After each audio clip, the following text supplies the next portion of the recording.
Assalamualaikum, salam sejahtera, salam sehati sejiwa. Anda bersama saya Fazil Afandi dalam Nang Rindo. Hari Jumaat 21 Oktober yang lepas kita sudah pun memperdengarkan pembentangan bajet 2017 oleh Perdana Menteri kita Yang Amat Berhormat Datuk Seri Najib bin Tun Abdul Razak. Bagaimana kita mendengarkan respon yang pelbagai daripada pelbagai pihak dan adakah Sarawak juga dapat dimanfaatkan menerusi bajet 2017 ini. Kita juga akan membincangkan mengenai topik suasana senario hartanah di Sarawak, mampukah ia menjanjikan potensi pelaburan pada masa akan datang. Semua itu akan dibincangkan selepas ini dalam Nang Rindo.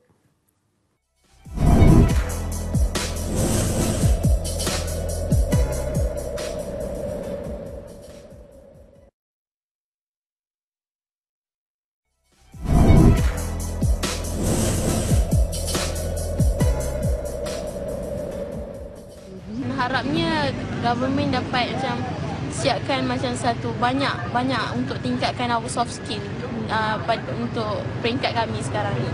Lepas kami grad nanti akan adalah banyak peluang pekerjaan untuk kami sebab sekarang ramai graduan yang keluar, yang fresh graduate susah untuk dapatkan pekerjaan. Mengimbas sejarah bermula dengan belanjawan kali pertama pasca merdeka di Parlimen pada tahun 1959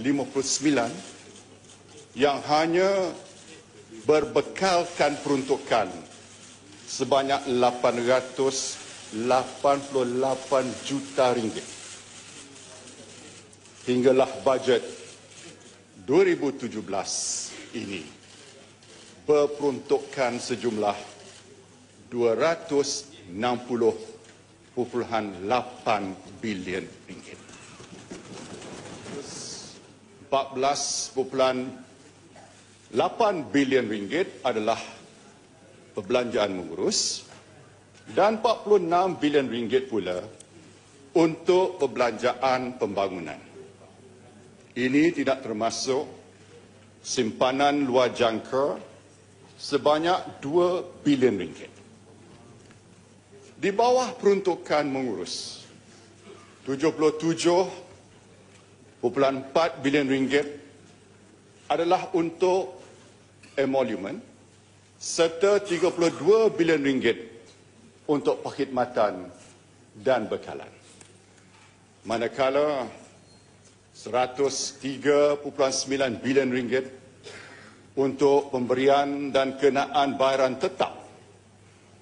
Pembelian aset pula diperuntukkan 691 juta ringgit dan 816.6 juta ringgit lagi untuk perbelanjaan lain. Kembali lagi dalam Nang Rindo. Seperti biasa, kita akan bawakan kepada anda topik menarik seperti mana juga hari ini. Pasca bajet 2017, bagaimanakah implikasinya kepada pembangunan di Sarawak? Seperti mana tema bajet 2017 yang baru saja dibentangkan pada 21 Oktober yang lepas, menjamin perpaduan dan pertumbuhan ekonomi, mengkhemah perbelanjaan inklusif, mensejahtera kehidupan rakyat seluruh. Sebenarnya komitmen kerajaan meneruskan untuk mengutamakan rakyat diutamakan, pencapaian didahulukan. Baik.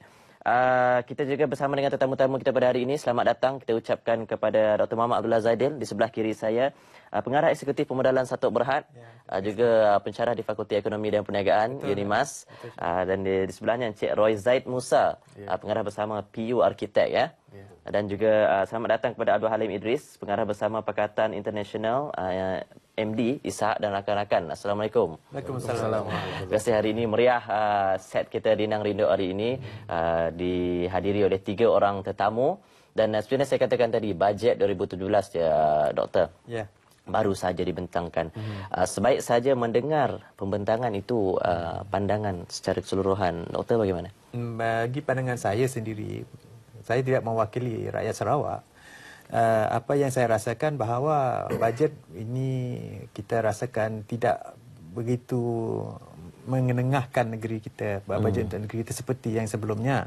Walau bagaimanapun kita bersyukur tentang apa yang telah dikongsikan kepada kita dan kita menerima apa yang telah diperuntukkan kepada negeri Sarawak yang kita sayangi ini. Dan seterusnya kita faham bahawa Yang Amat Berhormat Ketua Menteri kita telah memberi kenyataan di mana beliau akan menggunakan reserve negeri sebanyak 1 bilion untuk menambah bajet negara. Itu saya rasa. Jadi secara keseluruhannya saya rasa bajet 2017 ni adil lah dan memandangkan keadaan ekonomi kita sekarang. Jadi kita harus melihat secara keseluruhan, jangan yang kita harus melihat untuk negeri Sarawak sahaja. Kita kena melihat dari segi pembangunan negara keseluruhan, memandangkan keadaan ekonomi sekarang. Jadi saya rasa amat adil lah saya rasa bajet 2017 tu. Kita juga melihat 8.5 bilion untuk pembangunan di luar bandar, juga peruntukan untuk warga emas, kesihatan dan sebagainya. 236 juta untuk meningkatkan taraf hospital. Itu di Sarawak lah antara yang mendapat. Adakah ini yang dimahukan rakyat Sarawak pada pandangan doktor? Itu adalah satu keperluan di mana-mana. Jadi saya rasa ini keperluan pembangunan kesihatan, sekolah, itu adalah seperti yang kita sedia maklum yang diperlukan oleh rakyat Sarawak untuk membangun bersama-sama rakan kita di Semenanjung. Jadi peruntukan itu kita merasakan dengan adanya peruntukan tambahan nanti akan dibentangkan di bajet negeri sebanyak 1 bilion. Ini boleh untuk kita menepati kehendak untuk pembangunan tahun 2017 lah. Saya merasakan bilangan yang telah saudara sebutkan tadi itu amat memadai lah. Cik Rozaid pula dari pandangan seorang arkitek. Bajet 2017 yang baru saja dibentangkan, bagaimana implikasi kepada pembangunan dari segi hartanah di Sarawak ini? Adakah bakal mendatangkan satu perkembangan yang positif?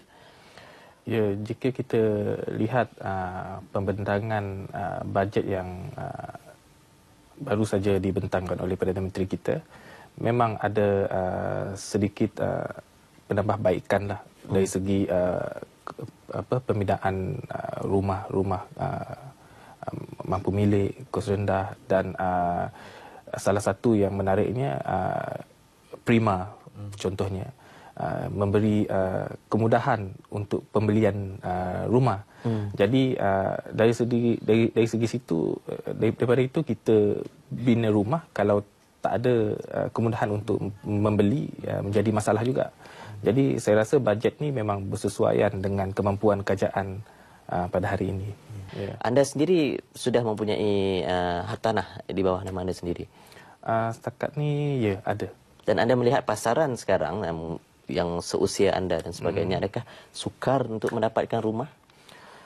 Kalau saya lihatlah 6 tahun lepas bila saya cuba mendapatkan ruang pertama saya, pada masa tu harga hartanah masih rendah. Dengan masa pendapatan graduan ketika itu untuk mendapatkan properti pada masa 6 tahun lepas, tidaklah begitu sukar. Tetapi kalau kita lihat situasi sekarang, harga hartanah melonjak tinggi. Tapi peluang pekerjaan agak sukar dan pendapatan untuk graduan yang baru habis belajar tidaklah begitu tinggi. Jadi untuk mendapatkan rumah pertama mereka agak sukar. Dari situlah kerajaan wujudkan insentif untuk membantu generasi muda ini mendapatkan rumah pertama mereka. Encik Abdul Halim pula dari bahagian QS, Quantity Surveyor. Harga rumah, kita tahu baru-baru ini bajet yang diumumkan juga menetapkan banyak faedah kepada manfaat kepada penjawat awam. Loan pinjaman perumahan dinaikkan. Bagaimana pula dengan mereka daripada swasta ni, mereka bukan penjawat awam? Mungkinkah ini akan lebih menyukarkan mereka untuk mendapatkan rumah ataupun mana-mana hartanah pada masa sekarang?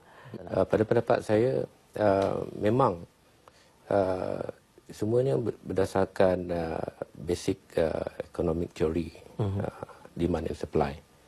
So kalau kita lihat dalam keadaan semasa berlaku limpahan supply of housing, dan dalam masa yang sama juga pada pihak kerajaan dia ada PPA Satu Malaysia, dia ada Prima, dia ada SPNB, dan malah dia ada untuk yang rakyat yang di bawah paras yang perlu dibantu, kita ada PPR, program perumahan rakyat.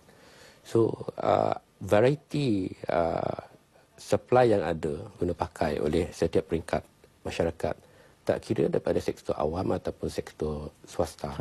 Cuma tinggal lagi yang menjadi masalahnya ialah dengan bank. Bank, kita boleh lihat betapa susahnya setakat hari ini kita banyak melihat bank sekarang cuba nak ikat geruk atau sawak, ikat leher, untuk memastikan, of course daripada pihak bank dia nak meminimalkan NPL, non-performing loan. Jadi kriteria untuk kelulusan loan itu saya fikir sangat penting. Dan untuk itu inisiatif kerajaan untuk mendapatkan interaksi kolaborasi KWSP Bank Negara Malaysia untuk memudahkan pemilikan rumah pertama tu saya fikir sangat terpuji lah.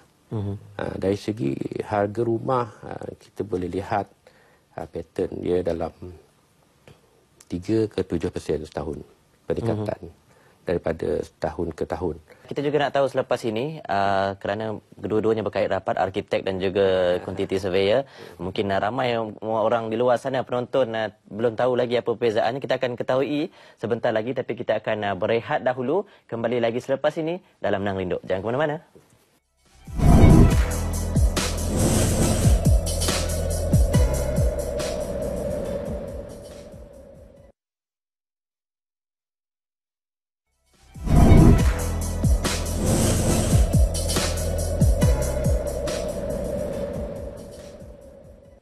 Terima kasih terus bersama kami dalam Nang Rindok. Sebenarnya kita katakan tadi, peranan arkitek dan juga quantity surveyor, mungkin ramai yang keliru dengan peranan kedua-dua belah ini, tapi kedua-duanya penting dalam pembangunan bandar, hartanah dan juga luar bandar juga. Kita bersama Encik Razaid sekali lagi, tetamu kita, dan juga Encik Abdul Halim. Kita mulakan dengan arkitek dahulu. Arkitek peranannya tu bagaimana? Adakah sebelum sesuatu pembinaan berlaku atau bagaimana? Arkitek ni kalau kita tengok peranan dia dari sebelum, dari peringkat awal lagi, semasa idea pembangunan tu hendak dijalankan, pandangan arkitek biasanya akan diambil kira sehinggalah projek itu tamat. Jadi keseluruhan projek pembangunan biasanya akan melibatkan arkitek. For example, arkitek ni dia ada tanggungjawab dia. Tanggungjawab dia kepada legal, tanggungjawab dia terhadap kontrak pembangunan, kontrak and then dia ada kerajaan tempatan untuk memenuhi kehendak kerajaan tempatan. Segala reka bentuknya mestilah mencapai standard dia. Yang paling penting adalah public interest lah. Okey, kita menjaga public interest. Jadi sekarang ni kalau kita lihat banyak projek pembangunan perumahan, komersial dan sebagainya, reka bentuk kita ataupun desain kita hendaklah menepati kehendak dan standard terkini. Siapa yang menentukan desain itu adakah menepati kehendak? Okey, desain biasanya kita yang akan tentukan desain itu macam mana. Tapi kita mesti menepati garis panduan yang telah ditetapkan oleh pihak berkuasa tempatan lah, seperti bomba, DBKU dan sebagainya. For example, kalau kita desain rumah kos rendah, actually reka bentuk rumah tu peranan utamanya adalah arkitek yang menentukan keselesaan rumah tu. Sebab kita tak nak kita buat rumah bila dengar kos rendah, orang takut nak pergi. Tengok dari jauh dah nampak dah macam low cost. Jadi kita tak nak rumah low cost tu nampak sangat macam low cost, macam kita tak sesuai untuk didiami. Sebab dia akan menyumbang kepada masalah lain. Sebab pernah berlaku di negara-negara luar disebabkan oleh reka bentuk yang tidak mencapai standard untuk macam keselesaan berkeluarga contohnya. Jadi anak-anak bila balik sekolah dia tak selesa duduk di rumah, dia keluar cari tempat lain. Wujud pula gejala sosial. Jadi kita nak elakkan tu. Sebab tu kalau kita tengok projek yang kerajaan sekarang ni under Prima, PPR, dia lengkap. Dia tak ada buat rumah aja, dia buat ada kemudahan sekali. Barulah sesuai dengan konsep rumahku surgaku. Jadi kita nak macam selesa kita ada dekat rumah tu. Jadi itulah peranan arkitek yang kita perlu pikul. Jadi itulah tanggungjawabnya. Dari segi QS pula, Encik Halim, bagaimana? Sering bertengkar dengan arkitek? In fact, untuk semua peringkat perunding, perunding pembinaan yang mana diketuai oleh pihak arkitek dan dibantu oleh civil and structure engineer, dan juga M&A engineer, dan kita ambil semua tu, kumpul semua tu, kita buat cost dia. Jadi quantity surveyor berperanan untuk mendapatkan initial budget supaya kita boleh berinteraksi dengan macam pihak klien kita bahawa sejumlah wang yang perlu untuk projek yang diingini perlu diwujudkan. Ya. Jadi of course drawing semua belum ada apa semua, kita bermula hanya dengan need statement. Yang mana need statement akan arkitek akan olah kepada conceptual drawing. So dalam conceptual drawing tu kita boleh tengok dia punya artist impression. Dalam 3D macam mana rupa dia kan. Yeah. Okey. Dan kita akan dapat juga dia punya front elevation. Dia punya pandangan depan dia, side elevation. Dan yang paling penting untuk QS, yang tak ada yang lebih penting dari segi pertama artist impression untuk dapat perasaan dari segi aura tu, feel berapa tu, rate dia akan, sebab dia berubah tu. Dia berubah walaupun flow area dia sama, tapi kalau dia punya design dia macam daripada Pluto, daripada Mars kan, dia punya rate dia berbeza. Dan yang paling penting yang macam saya cakap tadi dalam need statement ialah build up area, yang mana memang pihak arkitek akan bagi ke kita lah. Dan kita akan interact dengan minta pandangan pada pihak CNS untuk dia bagi feedback dari segi structure dengan civil works dia. Maksudnya piling dia boleh pergi berapa dalam. And then M&E dia apa benda M&E items yang akan terlibat, macam aircon dia berapa besar, firefighting dia macam mana, and then lighting dia berapa banyak, apa semua, which is generally for a budgetary purpose, no more than that. Until bila sampai ke peringkat kita nak tender. Nak tender okay, bila kita sampai peringkat tender dan kita dah dapat banyaklah detail drawing, and then dah ada SI, kita dah tahu exactly berapa banyak pile kena buat, methodology of construction, semua kita kena semua diambil kira. And then pihak arkitek dah pun berbincang dengan pihak klien on specification of works. Maksudnya dia pihak macam katakanlah pihak klien nak pakai steel construction. Kalau steel construction tu macam mana harga dia? Kalau concrete biasa conventional construction tu macam mana harga dia? Okay. And then kalau fasad tu maksudnya dia punya the envelopes of the building, kan, yang macam ada yang pakai cat je, tapi ada yang pakai alukupon. Yang macam kita tengok macam dekat Spring, kan, macam kita tengok dekat Vivacity kan dekat City One kan, dia ada fasad dia kan. Itu bukan dinding. Itu macam aluminium, and then dia ada ni kan metal sheeting apa semua. So yang itu terserah kepada klien dia nak apa. So kita akan advise berdasarkan apa yang dia nak, dan arkitek akan advise dalam bentuk brand apa nak pakai, tebal apa yang kita nak pergi, dan kita akan hantar untuk quotation untuk dapat accurate cost. Baik, itu dia sedikit peranan. Inilah yang menyaksikan pembangunan yang begitu pesat di Sarawak ini. Kerana itu saya nak bertanya kepada doktor sekejap lagi bagaimana potensi pelaburan hartanah di Sarawak, tapi kita akan berhibur dahulu dengan lagu ini. Jangan lupa kita kembali lagi dalam Nang Rindok selepas ini.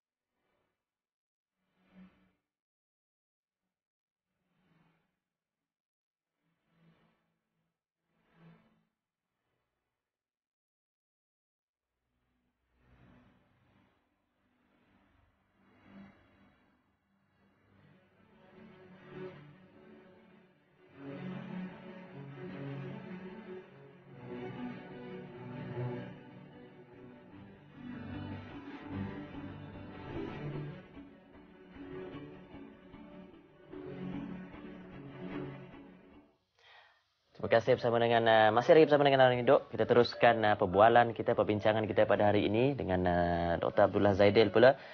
Sedikit komen pandangan anda mengenai potensi pelaburan hartanah di Sarawak pada ketika ini.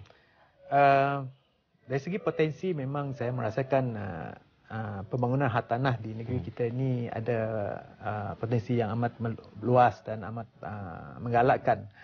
Memandangkan bahawa negeri Sarawak adalah sebuah negeri yang memiliki banyak peluang-peluang perniagaan, peluang-peluang pembangunan yang telah disusun atur oleh kerajaan sebelum ini. Dan kita merasakan bahawa pembangunan hartanah ini merupakan satu sektor yang belum diterokai sepenuhnya, terutama sekali oleh di kalangan Bumiputera. Dan seperti kita tahu, kebanyakan pembangunan hartanah yang telah disebut oleh rakan-rakan kita tadi bahawa ia melibatkan macam-macam bentuk pembangunan. Jadi saya ingin merasakan bahawa satu sektor pelaburan hartanah yang perlu kita terokai ialah iaitu REITs, Real Estate Investment Trust. Di mana konsep ini adalah satu konsep baru yang telah dipelopor di banyak di sektor-sektor pembangunan hartanah di Semenanjung, yang mana kita tidak ada setakat ini melihat di Sarawak. Dan kita merasakan ini merupakan satu sektor pelaburan hartanah yang boleh kita ketengahkan untuk masyarakat di Sarawak ini secara amnya dan khususnya untuk masyarakat Bumiputera. Antara contoh inisiatif yang kita lihat potensinya adalah melalui pembangunan Hikmah Exchange. Kita akan mulakan pembangunan itu pada awal tahun depan. Di mana kita merasakan akan memakan masa selama 3 tahun dan selepas itu bangunan itu akan disewa kepada penyewa dan income pendapatan daripada sewa itu akan diagihkan sebagai bentuk dividen. Itulah contohnya REITs.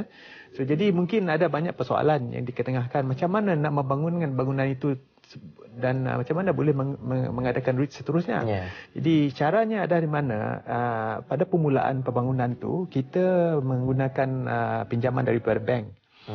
Mungkin dalam masa mengikut Suruhanjaya Security, peruntukan undang-undang dan Suruhanjaya Security mengatakan bangunan itu harus disewa tidak kurang daripada 50% ataupun 70% daripada kaki pembinaan itulah, ataupun 5 tahun selepas pembangunan. So maknanya kita akan mendapat bridging loan daripada bank untuk 5 tahun. Lepas itu kita akan mengeluarkan REITs, mengadakan REITs, di mana kita REITs itu kita berbentuk saham.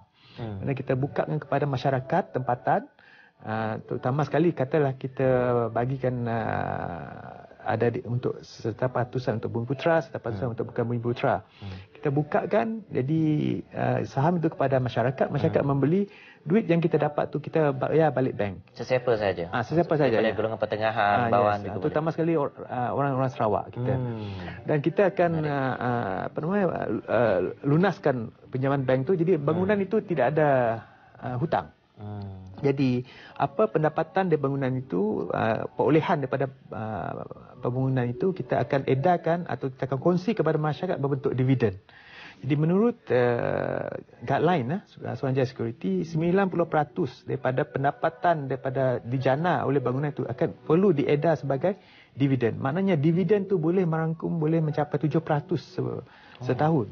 So itu adalah merupakan satu pelaburan baru di mana pelaburan jangka panjang untuk masyarakat Bumiputera dan juga masyarakat Sarawak amnya lah. Dengan ini kita merasakan bahawa pembangunan ini adalah merupakan satu perkongsian masyarakat yang mementingkan pembangunan. Jadi saya rasa ini adalah antara satu contoh sektor pembangunan hartanah yang kita boleh ceburi dan ada peluang pelaburan yang begitu menarik. Ini satu dimensi pelaburan yang menarik. Bukan apa kerana bukan saja ia sesuatu yang baru untuk warga Sarawak khususnya, tetapi ia mampu mengembangkan lagi menjana ekonomi warga Sarawak. Yang pentingnya pelaburan macam ini adalah pelaburan yang sah yang telah melalui Suruhanjaya Security dan kita sebagai pelabur kita rasa selamat dengan risikonya yang terhad, di mana risikonya adalah cuma bangunan itu disewa kah tidak.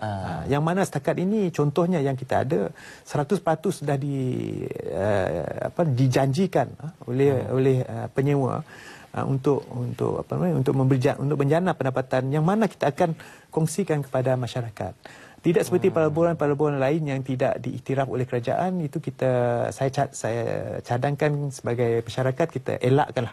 Kita cuma melabur di sektor-sektor yang telah diluluskan oleh kerajaan, di mana ia mendapat perlindungan kerajaan. Contohnya REITs tadi. Berbicara mengenai masyarakat di kelas pertengahan dan bawahan ini mengingatkan saya kepada pembangunan Prima. Prima contohnya di Sarawak saja memang ia berumah kos rendah untuk golongan terutama bagi mereka B40, B40 berpendapatan 4,000 ke bawah. Tapi persoalannya di Sarawak saja kedudukannya antara lokasi di Semenggoh, kemudian ada di Sejingkat. Mungkin pada pandangan sesetengah orang lokasinya jauh daripada tempat kerja, nak ke bandar dan sebagainya. Mungkinkah ini yang akan menjejaskan permintaan dan terhadap Prima itu sendiri? Mungkin boleh jelaskan? Berkenaan dengan lokasi projek Prima di Sarawak, memang saya ada bercakap dengan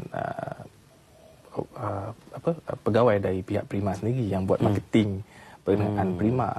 Diorang pun ada maklumkan agak sukar sedikitlah untuk menjual unit Prima di Sarawak, because bagi orang Sarawak ni kalau dah lebih setengah jam tu dah kira jauh dia nak pergi kerja. Betul. Tapi pada pendapat saya, Bandar Kuching ni dia perlu berkembang. Pembangunan tu tidak dapat terus berpusat di Bandar Kuching saja. Untuk membantu Bandar Kuching untuk berkembang, kita mesti sediakan kerajaan, mesti sediakan infrastruktur dan kemudahan perumahan. Betul. Jadi sekiranya Prima tu dibina di luar sedikit daripada Kuching, jadi masyarakat dah mula tinggal di luar. Jadi macam bandar baru dapat diwujudkan di luar Kuching. Pembangunan tu dapat dipanjangkan. Kita sediakan rumah dulu, baru dia orang nak pergi ke luar. Kalau tak, semua orang nak berada di tengah bandar Kuching. Jadi itu adalah mungkin perancangan kerajaan yang masyarakat mungkin tidak nampak. Bagi mereka jauh. Mungkin dalam masa 5 tahun lagi Bandar Kuching mungkin dah dekat dah dengan pembangunan infrastruktur, jalan yang baik dan sebagainya. Macam saya seorang pensyarah di Universiti Malaysia Sarawak yang terletak di Kota Samarahan. Dan saya duduk di kawasan Satok, tengah-tengah Bandar Kuching. Dan dulu mungkinnya kita rasa jauh. Tapi sekarang ni jarak dari Bandar Kuching ke Kota Samarahan cuma lebih kurang setengah jam. Kita boleh sampai. Oleh kerana rasanya ke Kota Samarahan tu jadi dekat kerana pembangunan yang di kiri kanan tu membangun. Jadi kita merasakan sebahagian daripada bandar. Jadi saya merasakan kalau di luar bandar pun yang jauh sikit daripada Kuching pembangunan untuk Prima, lambat launnya akan jadi dekat. Jadi value dari segi pelaburan hartanah tu akan meningkat dari tahun ke tahun. Jadi maknanya tidak merugikan kalau kita membeli rumah Prima walaupun di kawasan apa tadi? Sejingkat, Semenggoh. Itu tidak jadi masalah. Kerana kita duduk rumah itu untuk jangka masa yang panjang, bukannya untuk seketika. Betul, satu pandangan yang cukup bernas. Dan ini sebenarnya patut kita lihat kepada rakyat Sarawak sekiranya mereka ingin melihat pembangunan itu dipanjangkan, diperluaskan, maka projek-projek sebegini haruslah disokong, kerana ini adalah salah satu cara agar pembangunan ini dipanjangkan bukan saja di dalam bandar tetapi di luar kawasan bandar. Perbincangan kita semakin menarik nampaknya, beralih daripada pasca bajet 2017 di Sarawak, kesannya kepada pembangunan di Sarawak ke arah pembangunan hartanah di Sarawak. Dan sebentar tadi kita berbicara mengenai Prima, dan nak tanya dengan tetamu kita juga Encik Abdul Halim. Prima ni ramai yang mengatakan dan bertanya siapa yang sebenarnya menentukan lokasi di mana ia akan diletakkan, adakah pihak kerajaan ataupun pihak lain? Okey, kita ada banyak developer yang ada di seluruh Sarawak, malah di seluruh Malaysia namanya. So mereka ni yang ada cash, dia cash rich punya entity. Okey, jadi oleh kerana memandangkan projek yang tak berapa nak ada pada dalam keadaan ekonomi yang melembab, bukan kita kat Malaysia je, in fact seluruh dunia. Okey, jadi so salah satu daripada cara nak survive untuk pihak developer ni adalah dengan membuat pembangunan. So kebanyakan developer ni dia ada banyak land banks. Dia ada banyak tanah-tanah yang belum lagi diusahakan. So jadi kebanyakan proposal Prima ni datang daripada pihak developer seperti mereka ni. So dia orang adakan satu plan dan normally dia orang akan contact macam pihak kami, macam pihak arkitek untuk membuat conceptual design untuk kereta untuk density of maybe kalau Prima dia 1/12. Setiap 1 ekar dia ada 12 unit. Kalau untuk Prima special provision untuk 12 unit. And then untuk townhouse double sebab dia boleh satu footprint untuk tapak rumah tu dia boleh dapat 2. So diorang yang developer ni berdasarkan keempunyaan tanah yang diorang ada tu, locality site tu adalah berdasarkan di mana tanah diorang. So Prima dia akan proposekan kepada Prima Malaysia untuk menjalankan viability study dan perbincangan kepada nilai gross development cost yang akan terlibat dan kesanggupan Prima untuk membayar untuk finance the job. So generally dia dapat 2 lah. Satu, dia dapat tanah yang mana nilai tanah dia akan di-value sebagai tanah yang ada pelan pembangunan di atasnya. Dan dalam masa yang sama dia dapat jadi kontraktor developer. Ataupun JV dalam bentuk dia yang akan jadi kontraktor kepada Prima. Seperti itu. Jadi untuk kes kita di Sarawak, saya fikir kebanyakannya landowner different entity. Prima mahukan transparansi supaya harga lebih kompetitif bagi pihak kontraktor yang akan memulakan pembangunan. Dan pihak tuan tanah akan di compensate seperti yang sepatutnya lah berdasarkan nilai tanah dan maybe ada added value kepada tanah. And then pihak Prima dia akan coordinate yang mana yang dah oversupply. Dia tak bagilah, dia minta pihak dekat tanah dekat area yang lain yang belum ada. And then saya fikir macam itulah. Tapi ini mengenai Prima cukup menarik, penentuan lokasi itu kita dah tahu. Inisiatif daripada kerajaan negeri pula, Encik Rozaid, adakah mungkin antara inisiatif yang diperkenalkan? Okey. Untuk dari kerajaan negeri, mungkin kita dah biasa dengar projek perumahan rakyat, KPKP, Prima, rumah mesra rakyat dan sebagainya. Jadi untuk membantu pemaju di Sarawak ini untuk membina rumah mampu milik.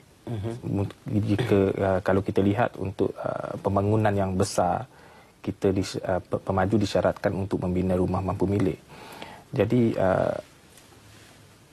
menjadi sebelum ni agak menjadi masalah kepada pemaju. Jadi inisiatif kerajaan negeri sendiri di bawah kepimpinan Timbalan Ketua Menteri kita sekarang mewujudkan skim perumahan khas rakyat Spectra, light and Spectra medium. Jadi dengan wujudnya Spectra light dengan Spectra medium ni, dia ada minimum harga dengan maksimum harga jualan dia. Dia bukan saja membantu rakyat Sarawak untuk membeli rumah, dia juga membantu pihak pemaju supaya dia orang pun dapat membina rumah. Dan kita dapat membeli rumah pada harga yang sangat berpatutan. Idea ni memang sangat dinanti-nantikan oleh bukan saja pemaju tapi rakyat. Sebab kalau pemaju tak dapat nak bina rumah mampu milik, kita pun tak dapat nak belilah.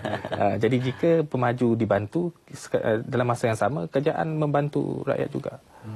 Jadi cadangan inisiatif baru ni adalah sangat baik daripada kerajaan. Itu pelbagai projek sebenarnya telah pun diperkenalkan dan banyak yang sedang dibangunkan, bakal dibangunkan sebenarnya untuk rakyat daripada pelbagai lapisan mampu memiliki rumah sendiri pada satu masa nanti. Tapi kita akan berehat seketika dahulu. Kita akan sambung lagi perbincangan kita selepas ini dalam Nang Rindu.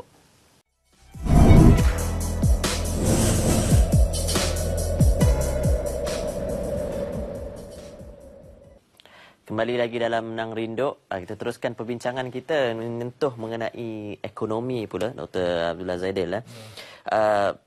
rumah kos rendah kita fahami disediakan untuk mendapat kepemilikan rumah, masih ramai juga merungut mengenai harga rumah yang mahal dan kemudian harga barangan, keadaan ekonomi, malah ada pendapat mengatakan negara bakal bankrupt.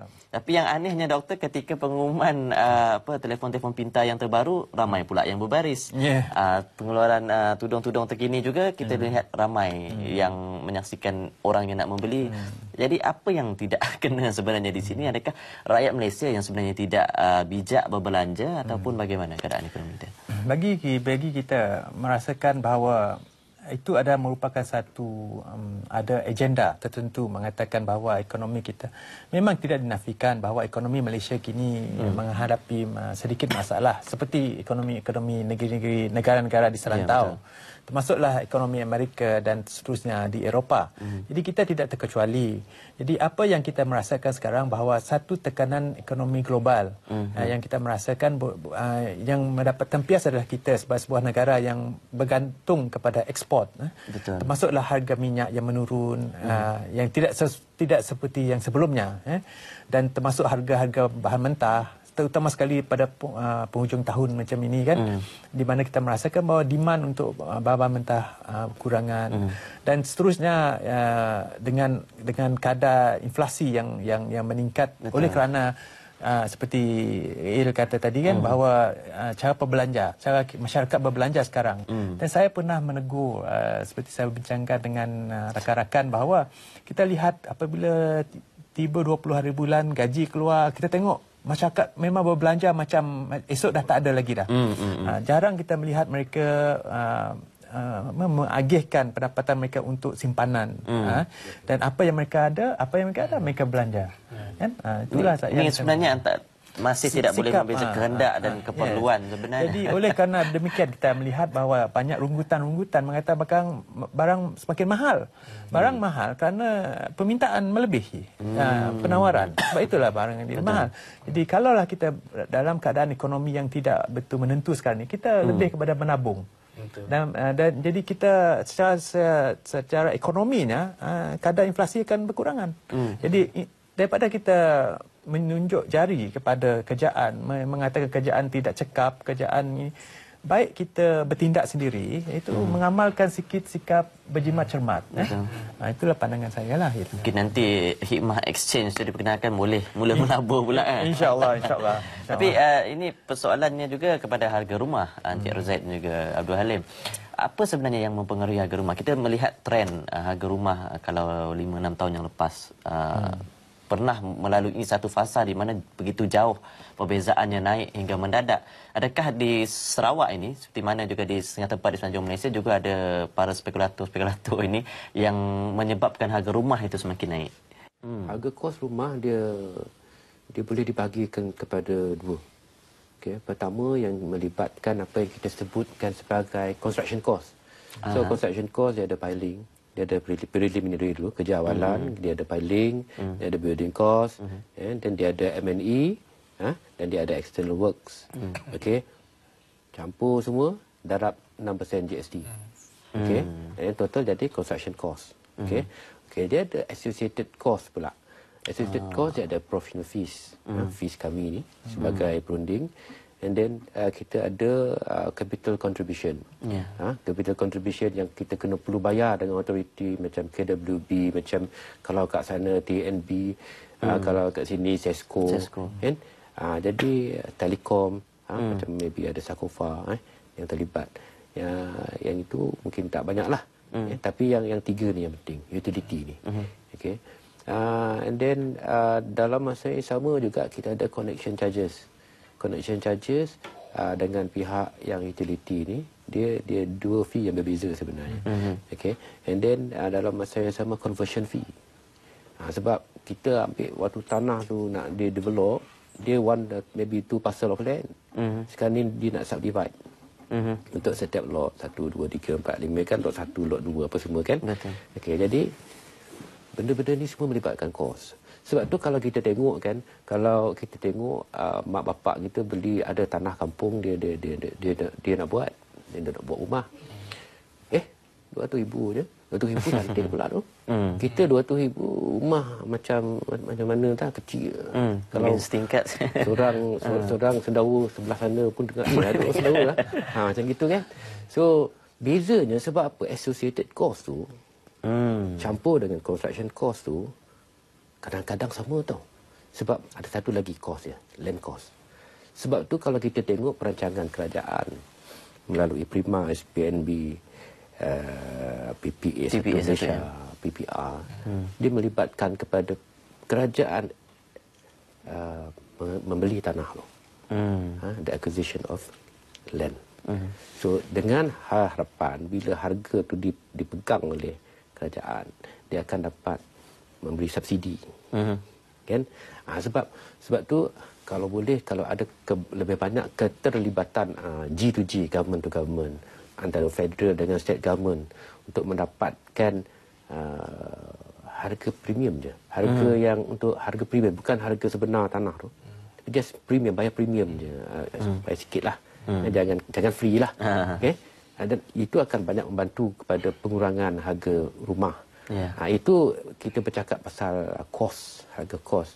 Manakala kalau kita lihat dari segi keberuntungan pihak developer, saya fikir pada saat ekonomi yang merudum ni, mungkin kita kata tak boleh lah kita nak jual mahal lah sebab harga naik semua lah, kita nak jual 500.